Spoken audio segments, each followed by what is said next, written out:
Tara, silipin natin bagong kit ng client. No? Glossy block yung gusto ni client ng materyales. Dito, meron tayong range hood. No? Kagandahan sa range hood, inigip mo yung init kapag nagluluto tayo.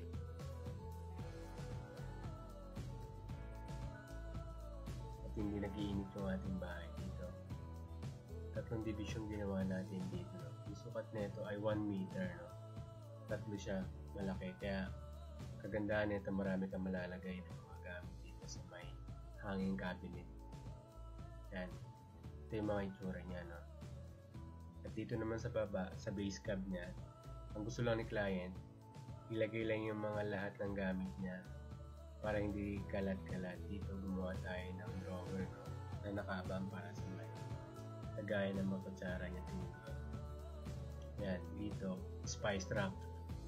Lagay ng mga condiments niya. Yan, dito naman sa susunod, pwedeng paglagyan ng mga kaldero. Ayun lang naman gusto ng client, magtago yung mga kaldero niya. Ito na yung final result.